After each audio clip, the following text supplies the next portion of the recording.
The world today seems run by maniacs and idiots, doesn't it? Groups who ask you to beg them to make things right and vote for change and security. Why don't we think we can act on our own ethics? Why must we ask a third party to enact something or use force on another? I mean, in a court, a jury is used to gauge what society deems reasonable behaviour and therefore help judge the accused. Why then are people, when not formed in a jury, judged by government unable to make decisions and guide society by simply being in it? Surely it's self-evident people are society. Or are they? You see, in case you hadn't noticed, we live in a society of half-truths and outright lies. Not from the general public on the whole, but from those that claim to have moral authority. These are the very factions that say to gain their positions they must be made of the very best character and highest moral fibre. But governments clog their speeches with promises they can't or won't fulfill, tell you about a war that must be fought and paid for while removing the very freedom they claim to be fighting for. Banks lend fictitious multiples of the actual money they hold to you at high interest, while paying you a fraction of interest for the savings that allowed the initial funding to make it all happen. Lawyers seem happy to charge you hundreds of dollars for a letter and tens of thousands to liaise with the other party through their counterpart on the other side of the dispute. These factions are the very definition of a monopoly. Today, the advantages of corporations over people's rights is too great. The agreements held to in your parents' and grandparents' days have been pushed, relaxed, or downright trampled over because of lack of enough knowledge to stand their ground, all in the name of corporate greed or citizens' protection. All the time you are asked to consent to new rules. Can you sign here you understand what we have explained? Sign here if you have read and understood the terms and conditions. Sign this form for a permit. Vote for me and I'll make it all great again. Of course, they never explain exactly what that entails. Did you read the fine print? What's the alternative? Am I obliged to agree to your terms? What about those grey areas? No, it's all obscured in a list of advantages, whilst never mentioning the disadvantages, unless you're prepared to spend more than a day learning the fine print and legal jargon. I can understand those that just agree, just to give them the time in the day to get through the next list of rules.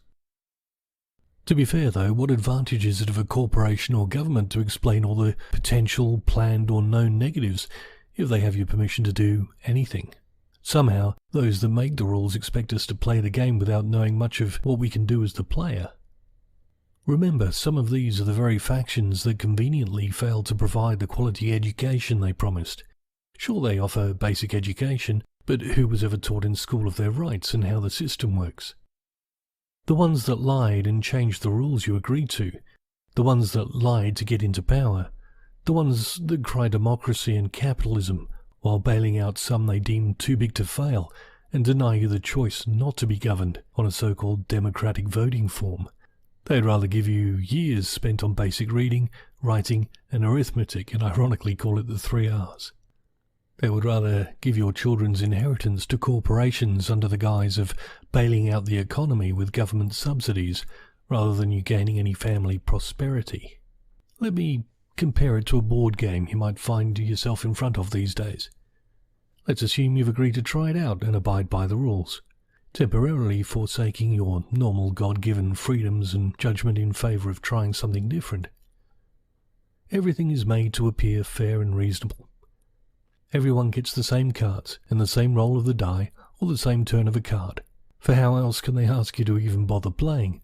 Would anyone sit down to a game of Monopoly if one player started with half of the property and you had a couple of $100? So it seems fun for a bit and a little entertaining.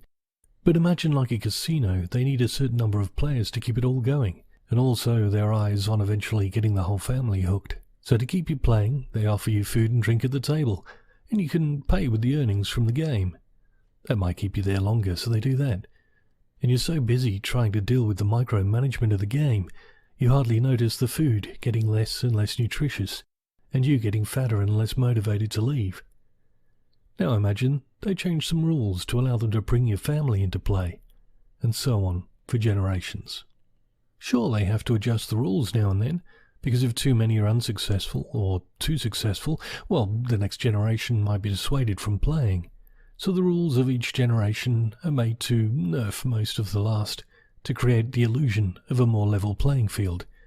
An equivalent might be more land tax, more wage tax, taxes for dying and passing on property to the family, inflation, wage stagnation, and the odd share market or property collapse to make it a bit more interesting. But it's always important to stress the possibility of winning big, with a few pictures about the place of the happy contestants that made it. But among all the tweaking, there are rules that can't be changed, as they might break the mechanics of the game. So no drastic changes can be made to the smooth running of authority or currency, through fear of those who claim sovereignty over you not being able to continue to milk your creativity and work so they might continue. Those who run the enforcement arm can claim their cut as long as they can enforce the new ever stringent rules. Those in banking and finance can do whatever they want with their mates, but can't be too frivolent with currency to the public, as this might spiral out of control, and they have to balance inflation and spending. The government of the time can't be too restrictive or cruel too soon, or people might look for ways out of the game. The main thing is to keep pushing at the boundaries. Sure, they might be ousted for another party which lessens people's anger, but make no mistake, if you're playing a game by rules, it makes no difference if George enforces the rules in his blue shirt, or Julia enforces them in her red shirt. It's the same list of rules they're reading from, and there are ever more of them, day by day. And if someone comes along to try and tip the apple cart by trying to make an alternative to these stringent ideals, like, for instance, trying to create another monetary system, then to quote another popular board game, you'll soon discover the murderer was Mr. Booth in a theatre with a pistol. Unfortunately for us, the modern rules have no choice but to make it harder and harder to get ahead if those at the top are to flourish and make sure their progeny continue in the utmost luxury while those coming into the game perceive some form of fairness for them just to join in. So just as this generation of families are starting to question why they're playing this nonsense at all, they're also beginning to realise the gardens of their grandparents have been left barren too long. Some are beginning to realise that a government can shut their family business on a whim, or stop their income with some ink on a piece of paper, lock them into their homes by decree, tell them who they can buy food from and who they can sell to, tell them they have to accept an injection to participate. Unfortunately, with this realisation, the bulk of the newest generation are realising they don't know how to can produce, how to hunt, how to barter. They no longer remember self-sufficiency, the rules of the real world. Man-made rules have been imposed to dissuade these things from being done again, like not being able to buy raw milk from farmers, penalties for hunting without a license, and now the new oft-repeated phrase of social distancing. Skills of living in the natural world are mostly lost, and the time is ripe for those believing they're in power to now go all in. The tipping point of the populace being fully dependent on the laws of society is here. In fact, with the current restrictions, soon, ironically, monopolies can't help but emerge when all the opposition is either crushed or legislated out of existence. For instance, how is a sandwich bar meant to operate with distancing laws with a small frontage?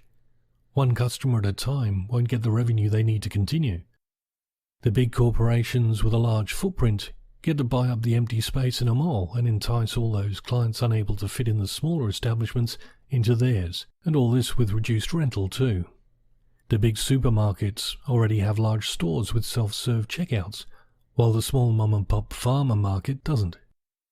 And did you notice at the start of this current crisis, business was immediately targeted in the initial supports and stimulus?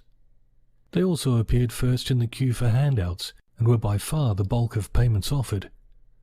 All this in a capitalist society meant to allow businesses to contract and expand, succeed or fail naturally. All the while, the actual taxpayers were only just starting to realise they may be in need of assistance themselves. You know, the people who actually supply the money for government to spend on their behalf. But the government doesn't need to listen. They are the ultimate too big to fail. They have a guaranteed income as long as there are taxpayers to keep them, and with that comes the arrogance of a millionaire's child talking down to the staff who put their clothes on and cook their meals every day. Ironically though, we may have just been shown something by the meltdown of stars on YouTube, Without the toadying feedback of employees and adulation from the public, they seem adrift, unable to function properly without the continuous fawning and positive reinforcement to show they have meaning and relevance. Perhaps the same could work by turning our backs on a sick society. If nothing else, now is a time for people to realize the ultimate truth. Look around you and realize this is truly nothing but a game. If you've played by the rules all this time, you'll see now that the rules can change at the stroke of a pen, and they must if the game's to continue. For the game masters need it to, or they become irrelevant. We realize now that within this game's rules, anything can be taken away. Our livelihoods are being or have been taken away. Our freedoms are being taken away. The last vestiges of our privacy is being taken away. And soon our homes will probably be taken away. If some of this does not happen, you now know it can happen at any time in the future, such as the power government grants itself. The irony is that those financial gurus that told you over the years to diversify your investments have watched as shares, bank interest, property returns, and everything else, it's all going south at the same time. And when everyone is broke and trying to buy food with what little is left, the Buffetts, Gates, Clintons, and their ilk will come in and mop up for pennies on the dollar. So here we are, staring at the card that's been currently played in the game. It reads, Worldwide Pandemic. Do not move for 6 turns and do not collect income. And so if nothing else, you might take this quarantine time, these 6 turns, to think about what you could do for yourself. Learn to grow edible plants in a pot so you can move them if needed. Gain back some of your self-reliance and maybe learn a skill or two to help you and perhaps to teach others. Because at the end of this, there will probably be only complete, very basic fairness, with everyone back at the start of a new rigged game. Or freedom, but not both. But take heart. The thing about games is no matter how long you've sat playing by someone else's rules, you can still choose not to play. It's an incredibly difficult choice to make, especially when everything you think you have is invested and locked in. Just remember though, ultimately, you could get up, leave everything behind, and walk away. Now, obviously walking away brings its own problems. There will be pain from muscle atrophy. That'll be hard to overcome. Relearning what was lost over generations will be incredibly hard. And the game masters will keep enticing you with the threat of force or promises of help to gain your custom again. But if you have the determination, try to at least think of doing it by degrees. But do it soon, and as quickly as you can. Get out of debt. Minimize your stuff. Maybe try to live being mobile, like having a block of land and caravans or buses to live in instead of a house that's fixed and easier to take away or tax away. The benefits of living in a metal shell could give you a little protection in a form that Faraday would approve of too, if you catch my drift. Helping keep certain frequencies out. It may not be perfect, but you may sleep easier. So to sum up, authority might get a little rough during a changing of the rules so they can keep you all to themselves. After all, without players, there's no game.